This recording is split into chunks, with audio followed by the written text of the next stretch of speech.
Hi, everyone.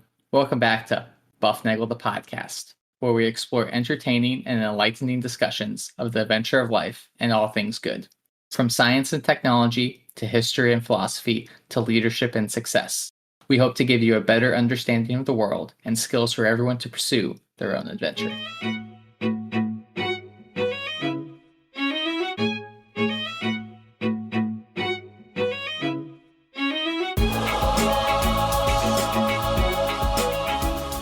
Well, hi, everybody, and welcome back to Bufnagle the podcast, where we talk about all things good in the pursuit of the adventure of life. I'm Rafe, and because it's a Tuesday, it's a podcast Tuesday, and that makes it a great day to be doing a podcast with you. Remember, you are the world's greatest listeners because you have made us a global top 10% podcast.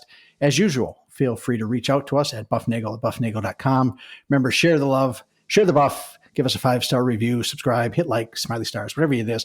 Tell a friend to listen, and you will get a free episode. And remember, somewhere, if you look in the show notes and dig very carefully, you may find a link to buy me a coffee. I went through that so fast because I'm so very excited about today's episode because we have a special big brain smart head with us today, a person I have discovered through the magic of the internet and all sorts of wonderful things. I talk sometimes about how good the world is, and sometimes I talk about how fallen the world is. But this is one of those good things. The internet has brought multiple people together in different weird ways that I never would have imagined. We have with us Miss Peregrine North, also known as Rachel Shrader. She is a musician, an artist, but most of all, a writer, and near and dear to my heart, a lover of beautiful things. She has a Substack. She has an Etsy page. And she writes all over the place, and she is on the show with us today. Peregrine North, how are you? I am wonderful. It's a great day to be here. Thank you so much for having me on. Well, this is here's the story. Okay, for those she knows the story because we've had multiple conversations over email and other things since I discovered this article she wrote. She wrote an article under the name Rachel Shrader for Hearth and Field, which is some of our listeners I know are subscribers there, but if you're not, go look at hearthandfield.com and become a subscriber. It's a great thing to do. It's called Praying with the Birds. And I read this, I giggled out loud, I teared up, and immediately I said to my wife, I need to find this person and see if she will come on the show. And this was a phenomenal piece of prose and theology and is it ornithology, I guess? Yes, and that would be the word. Yeah. It's all together in this wonderful piece of writing literature here. Thank you. Thank you for reading it. I mean, I'm very humbled by your words. So let's. What I thought about doing is I thought, well, if I can't get her on the show, I'll just read it out loud because it is so good. But I think the premise, if I can speak for you, the premise is that interacting with birds has elements to it that are like interacting with God. Yes. And you walked us all the way through there. And so tell us the story here and how you got to do this and what's in this article. Yeah. So I've been a lover of nature all my life, and I especially love the birds. I just love watching birds. It's something that was introduced to me early, very, very early in my life by a family that valued it. And so it's always been a part of my life to some degree. And the actual genesis of this article was several years ago when I was at my last job. And it was the type of article that I could have written for that outlet, but I just never quite got around to it. Like the idea came to me, but I never quite got around to writing it. And the idea of it really came from just wandering around outside my parents' ranch down in South Carolina. I love to do that whenever I go down there. I love to grab my rosary and my coffee and go out and just pray my rosary as I'm walking around looking at the birds, because they really like to hang out just in front of the house by the driveway in the trees. I find that bird watching is often best done on the edges of things, like the edges of woods and the edges of driveways, because the birds like to hang out there. And there's always so many of them there, and the place was always so full of life, and I just always loved to see what I could see out there. And so I think the idea gradually came to me that, this is not that different from praying. You have to go out there and you have to watch, and you have to be absorbed by the beauty. And it has to be motivated by the love of the thing and not for any kind of ulterior motive or anything. It's just purely for the love and the joy of interacting with these beautiful animals. And so it started to just percolate in my brain that this isn't so different from prayer, where we're often just coming and presenting ourselves and allowing God to speak to us. And if we try to grasp at it or make demands and things like this just ruins the whole experience. And so basically that's where it started, is really thinking about that. Yeah. There was the first thing that made me, that caught my attention. Well, other than this, it grabbed me right when I started reading 4 or 5 paragraphs in. You say the first reason to watch birds is that they are simply magnificent because they fly. And that is, I mean, insects fly and bats fly, but you know what? That's what birds do, right? Bats are pretty cool too. I should write another one on bats. Well, that's what birds do, right? And that is in fact, they are so associated with flying, is that there's a special kind of bird called a flightless bird, right? Which is but all of us, everybody else is just flightless by its nature, right? So, yes. So that's I thought that was a wonderful thing. And you described the lessons learned by having a bird eat out of your hand. And that made me so jealous that I was contemplating, well, what will I have to do to get a bird to do that? Cause I think I've done a squirrel or a chipmunk. Yeah. Get them, but they can be pretty I don't know tame. about squirrels. Yeah, they're very squirrely. So tell me about the feeding the bird out of your hand. Of course, yes. I just interacting with animals was always something I loved to do, and I think it was just in a kid's nature magazine that it described, hey, if you want to do this, this is how you do it, and it did say that you kind of have to do it in stages. First, you take down the bird feeders. Because birds are always just going to go to the easier source if you have those available. And then it said, okay, now you graduate to having a cup or something, so they don't have to land just right on your hand. I remember that kind of worked. There was a tufted titmouse that almost landed on the edge of the cup, but it kind of flew away. It was a little too nervous. And I decided, why waste time with that? And I just went straight to my hands, which was probably impatient, but it's what I did. And so I just put the seed in my hand and I just sat there. And I can't. So how old were you?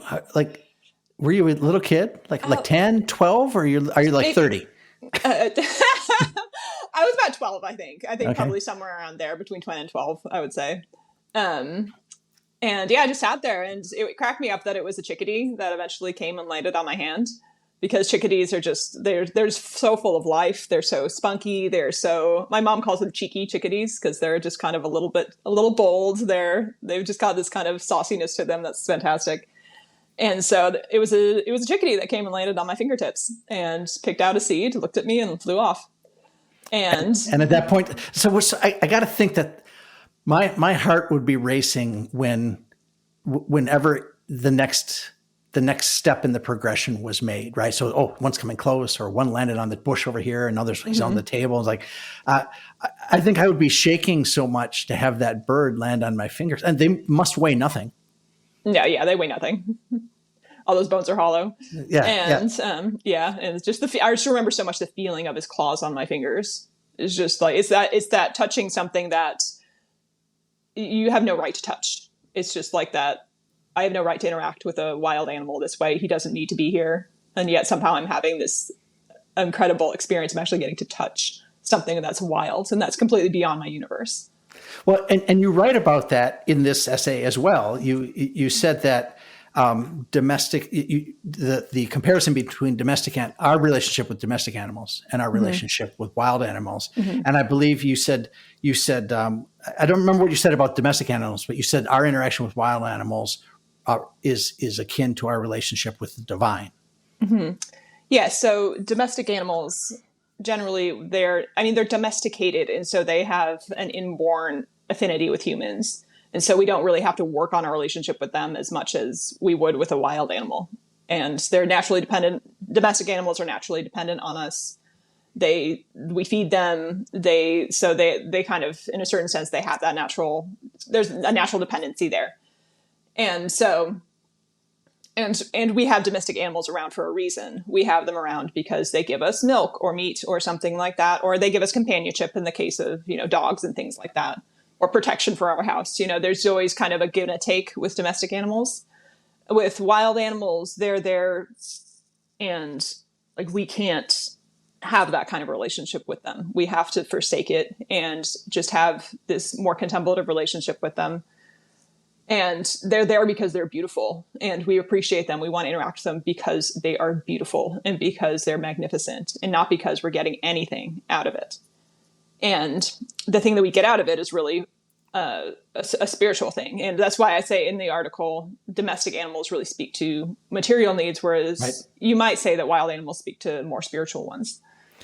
It's interesting as you propose that, because I keep thinking when I was a young father and the kids were, I don't know, 2, 3, 4, when they're starting to get inklings of consciousness, and they can understand that they should do certain things. A 8-month-old baby just does what the 8-month-old baby does. Mm-hmm. But when they're 2 and 3, they can see sometimes they can recognize that actions have consequences, and they should and shouldn't do certain things. And I remember a lesson I learned from my 3 or 4-year-old son. And it was, I think we were trying to put him to bed, and we kept getting out, and he was exhausted, and he wouldn't do what we were trying to get him to do. And my thought was, why can't you just do what I know is good for you? Just do what you're supposed to do, and it all will be well. And it struck me that must be how God sees us in a certain sense. It kind of gave me a view there, right? That he's looking at us like, you have all these problems and all this misery and all this bad stuff, but look, I've told you what to do. Here's what you do. Just follow the rules and it'll be all right. And what I think is interesting when you're talking about the animals, like the domesticated animals are like down here, and then we're here, and then the wild animals are up here because they just keep doing their thing. Every now and then we might hit a deer with a car or something like that. But there's you're right. We very rarely interact with them. They just kind of do their thing. We do our thing. Yeah. But there's a plane there that our relationship with the domestic animals allows us to see, in a certain sense, what God sees, right? But our relationship to the wild animals allows us to see how we can start seeing, to see the divine, I guess is how I'm thinking about through that. So I thought that was wonderful. And you talked about beauty there, and you talked about beauty in a number of, I have all these articles here in front of me. Rachel, this is phenomenal. You wrote in a recent Substack about visiting the monastery at St. Michael's in California. And it's a very long Substack, because those of us who are used to reading Twitter posts. Right. And just to clarify, that was a republishing of something that I wrote at goodcatholic.com. Yeah. And so it was kind of more I don't really have a limit to how long I write on Substack. Maybe I should. No, please don't. Please don't. That was from another outlet. So. Well, but it was wonderful. And you wrote about, you have a little section in there about being defenseless against beauty, and how beautiful things, you said, a church should be so overflowing with visual and audible beauty that it arrests us, almost forcefully quiets us, overwhelms us with its merciless onslaught of all that is lovely to look at and experience. The Irish artist says we are defenseless against beauty because it breaks our hearts. And I read that, and I immediately took this thing, and I ran to my wife, and she was doing something. She was being Martha, she was ironing, and she was doing all those things. And I was sitting there reading contemplatively about beauty. And I said, this is why last summer I wanted to go do architecture camp in Europe. Every time I'm in these buildings, it just stops me. It is a painful thing. You say it is a painful thing. It hurts us. You wrote the words out of the the unexpressible groanings of my heart. This is a wonderful piece, and I was happy to read it. I'm glad that you enjoyed it and that it really spoke to you that way. So you've been doing that lately. You tour around and you see things and you write about them. And as a writer, you're writing now on you have a Substack, you said. I do. Yes, Holy Hidden Highways.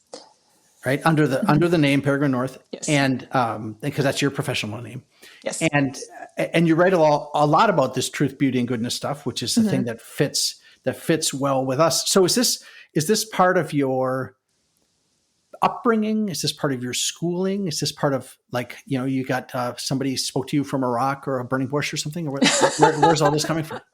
I'd love to say somebody spoke to me from a burning bush, but that's not quite accurate. No, yeah, it was part of my upbringing. I was raised Catholic, and I was raised in an environment where beauty and like visual beauty, beautiful art, beautiful churches, beautiful liturgy was all a part of life, and it was really sought after by my family. And I had parents who were great promoters of beautiful things, whether that be classical music. We were all in classical piano lessons when we were knee high to a grasshopper. And we sang in choirs, we did all kinds of things, and we were encouraged in these pursuits. And I was just like naturally an artistic person. That was just what I was born to be. That was just the way my heart was formed. And so I was always writing and singing and doing all of these things. And I was always drawing. Whenever I wanted to express anything, I was always wanted to draw it. And so, it was just the milieu, I suppose, that I was raised in. And, as you mature in the faith, you start to learn more about the history of the faith and all of these incredible buildings and places and just this beautiful patrimony that our church has. And which I think is wonderfully appreciated by those even who are not Catholic, is, see the crowds that go through St. Peter's, what percentage of them are actually Catholic? Probably not as high as you'd think, because people just go there because it's beautiful to look at and because it's beautiful history. And the church has always been like the number one promoter of like beautiful things and of beautiful culture. And she's always had this awareness that beauty is valuable because it draws you to God, who is beauty and goodness itself. And that's why the church spends so much time and effort on constructing beautiful things and composing beautiful music and having beautiful art. And some of the greatest art in the world was composed by Catholics in a Catholic setting. Probably one of my favorite pieces of art, of course, is everybody's favorite piece of art, which is the Pieta by Michelangelo. Yeah. See, you've been listening too much of the Buff, because I've been saying that for years now, that it is difficult to imagine. Like, so this is, yes, absolutely, it is, and yes. That was done in what, 1555 or something like that? I think it was earlier than that. I think it was the 1400s. Okay, this is bad. We should probably. Okay, well, yeah. I'm looking it up right now. Just keep. Okay, we'll put the elevator music in here. We put the thinking music in.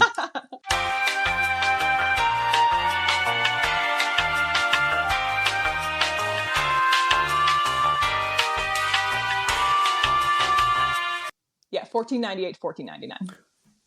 1498. Okay, so I was off by a whole 50 years, which is a lot of time, certainly, because I'm sure our artist friend was dead by then. So, but there's this lesson there in understanding the nature of how all things.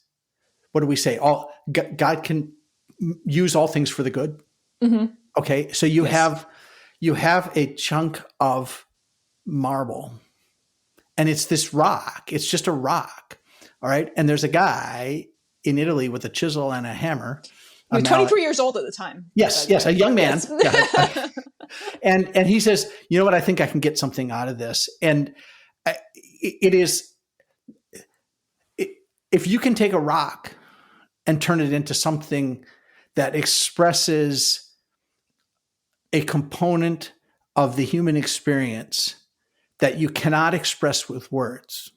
Mm-hmm. If you can do that with a chisel, a hammer, and a rock, what can God do with the things in your life that right now are hurting you, that are dragging you down, that you see as bad? I mean, he took okay, so here's him taking something bad and making it good.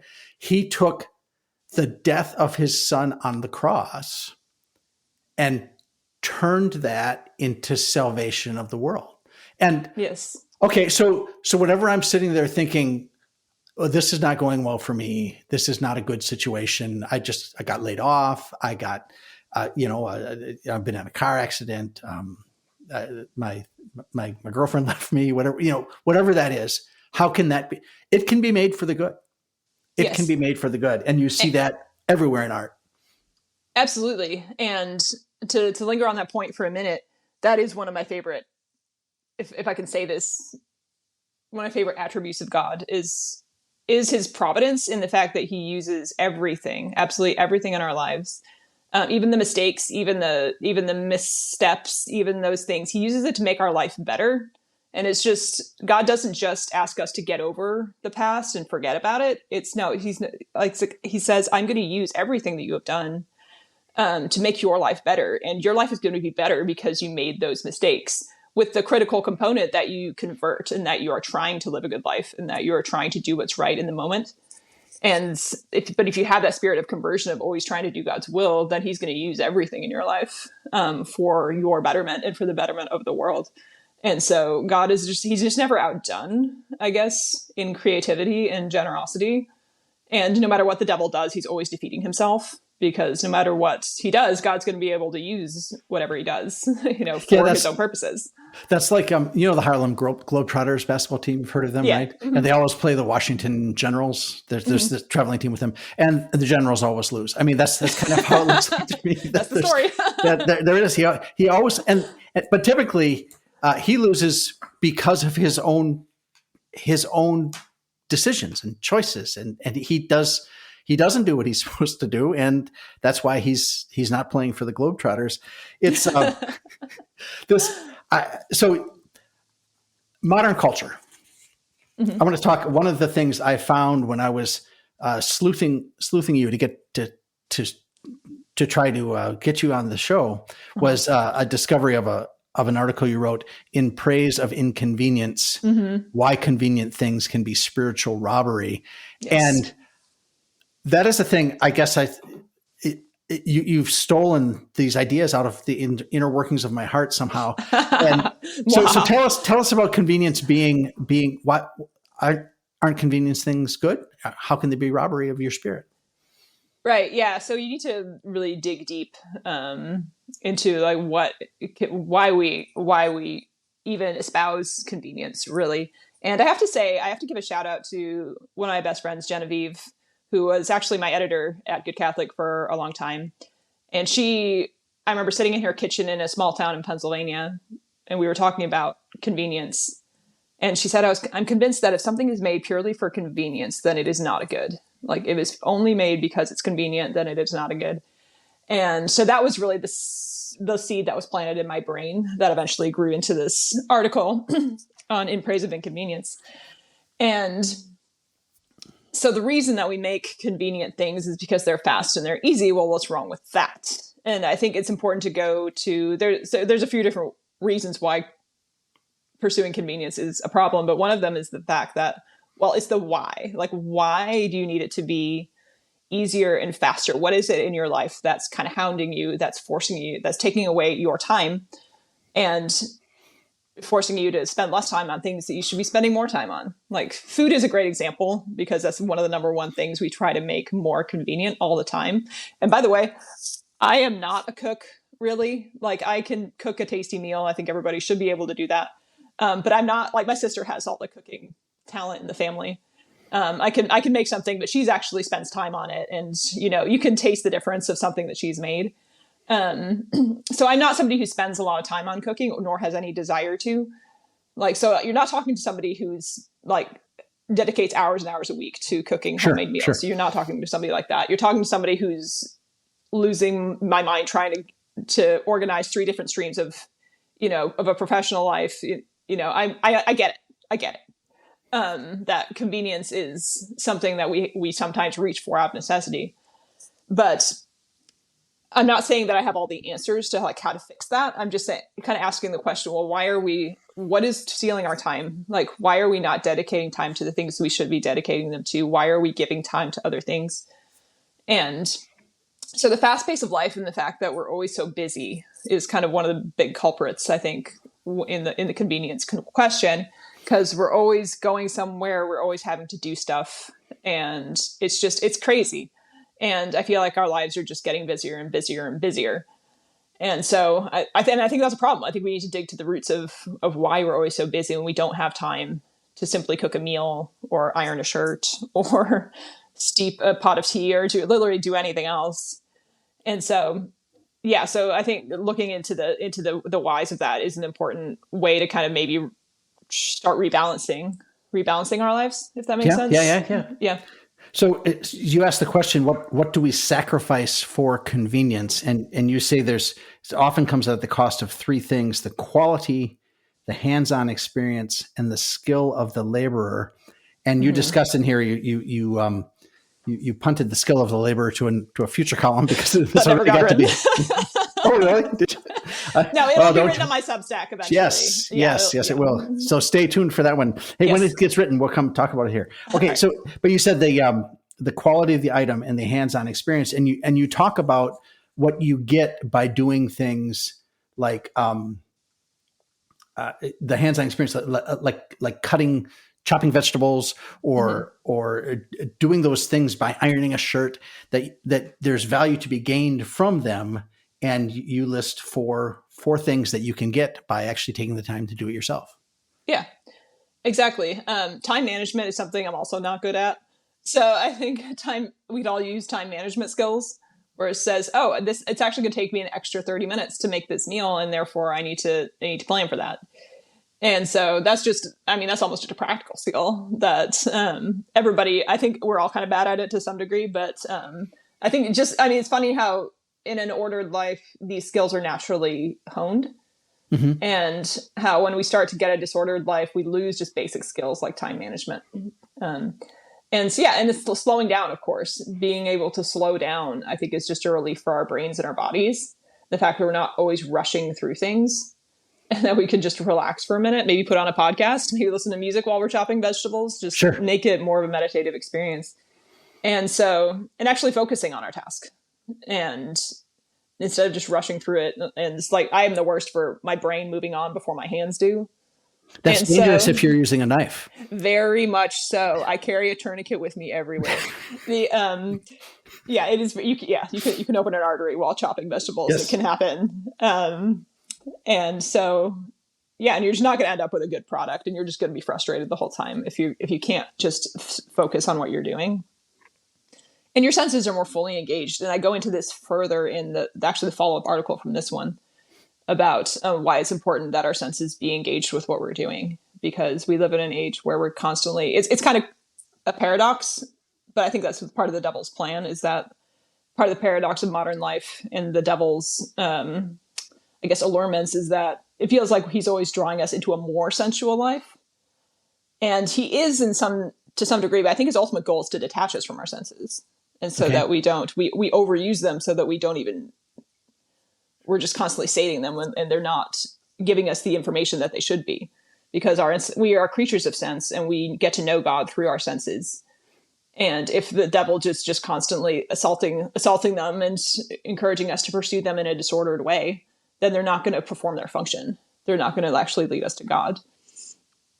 And so doing something more slowly and doing something where you're actually engaging your senses, you're smelling a bread or smelling the freshly ironed clothing, or actually feeling the stickiness of honey on your fingers, which is kind of inconvenient if you might use that word, or just anything that's basically puts you back in touch with sensing and feeling, I think is valuable. That's honey. Okay, so honey is one of my great joys. Oh yeah. And also one of my great joys is grandchildren. Mm-hmm. But from my perspective, honey and grandchildren don't mix, because they produce they do. There's the one thing about this is a thing, and everybody knows that Grandpa does not like sticky. Mm-hmm. And I see the kids eat, and they pick up. For me, I want the honey on the English muffin in the little nooks and crannies. Yes, I want it in the nooks and crannies. and in my mouth, not on my Nowhere fingers, else. not on the plate. And then there's the kid. The kid picks up the English muffin, turns it upside down.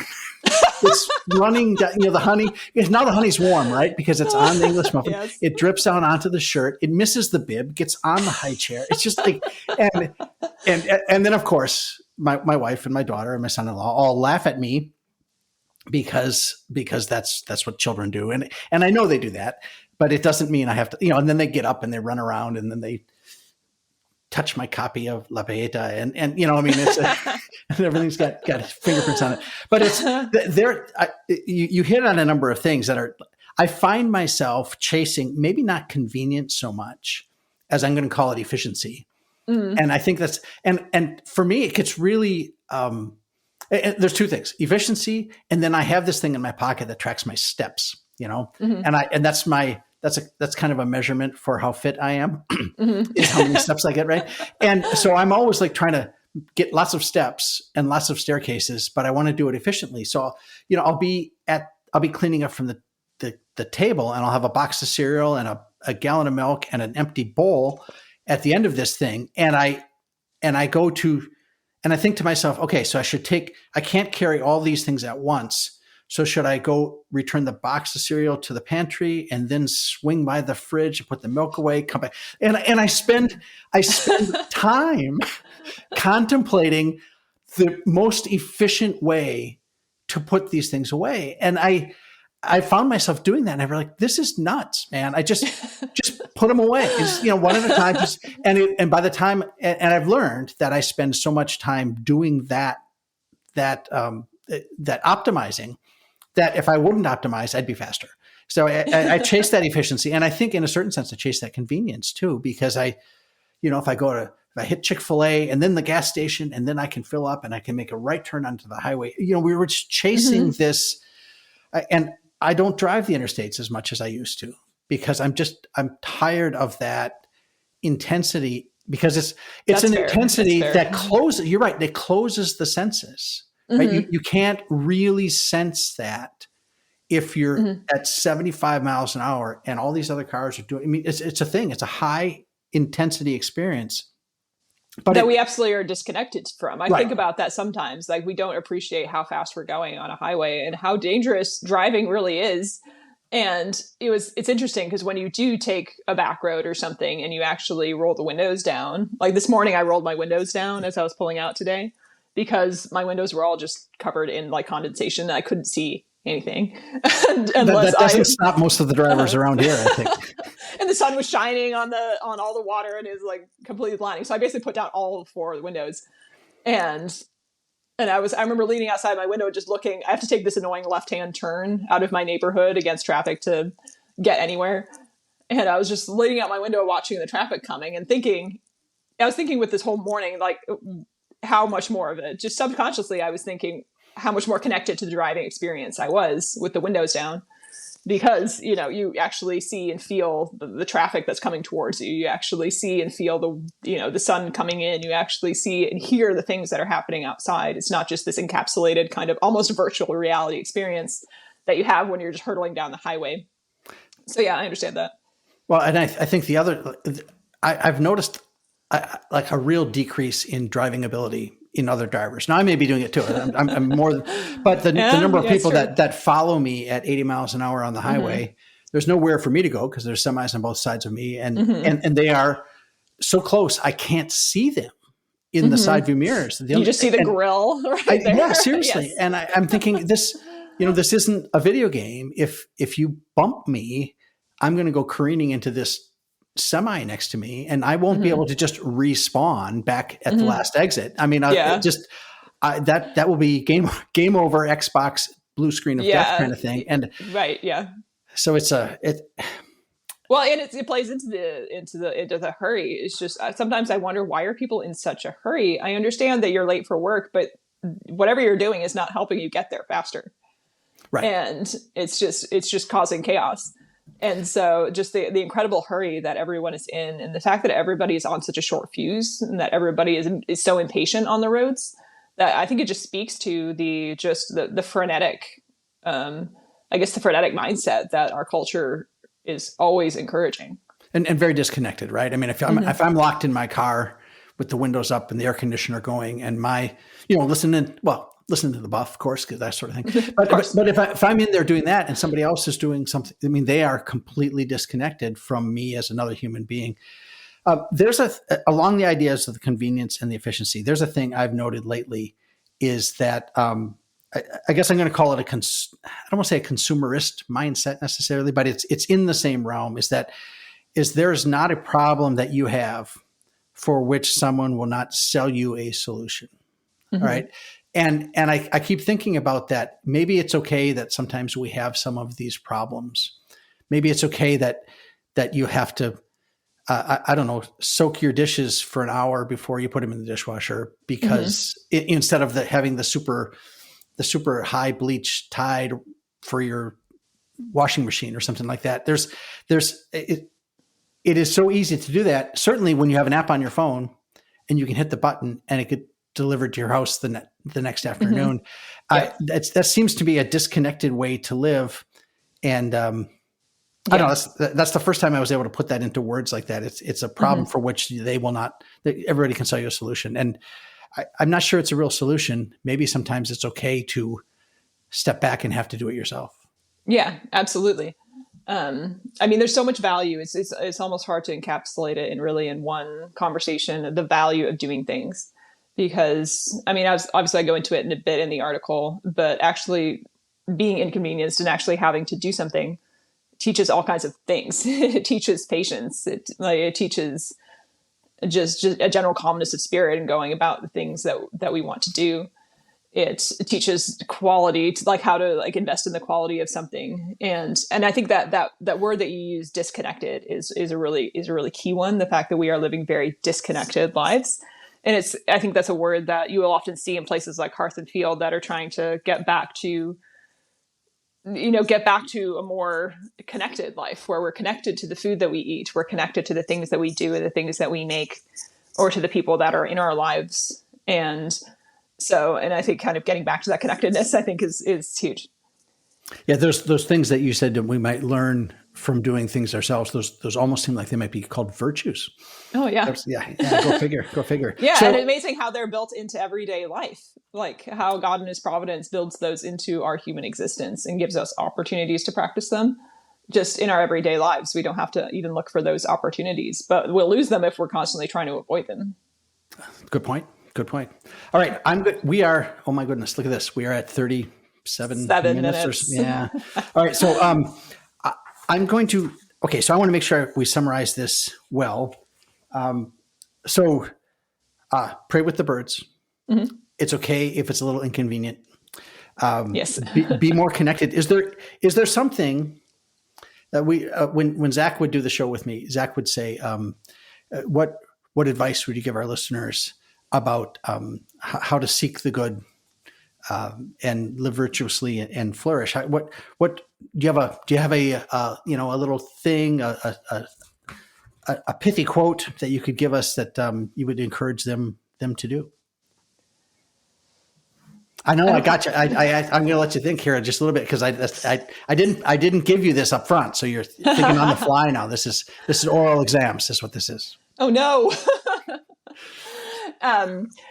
Yeah. Well, first of all, I don't think I'm not in a good position to give advice. I mean, I'm just a person in the world, so just like everyone else. So, but yeah, slowing down.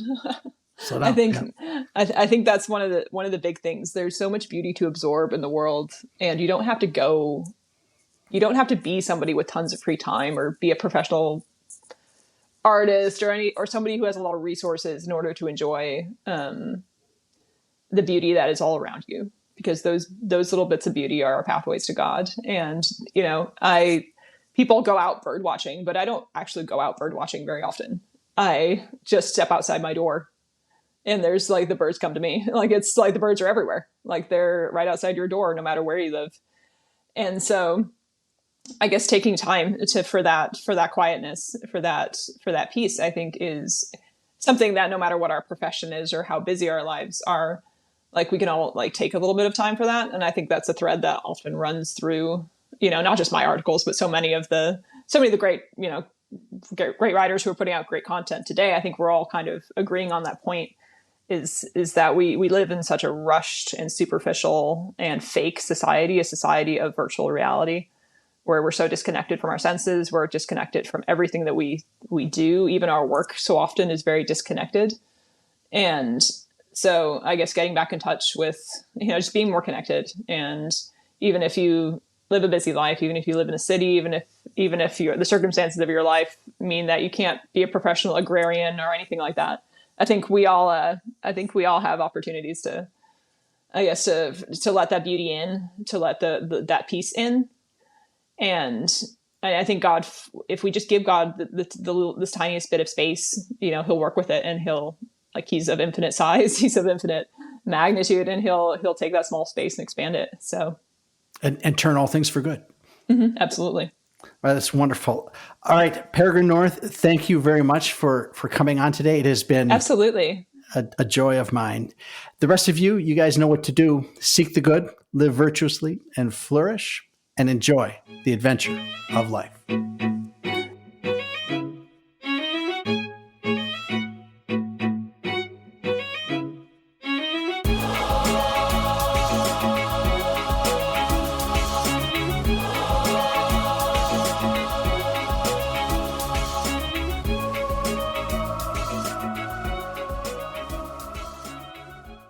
It's going to be a great day.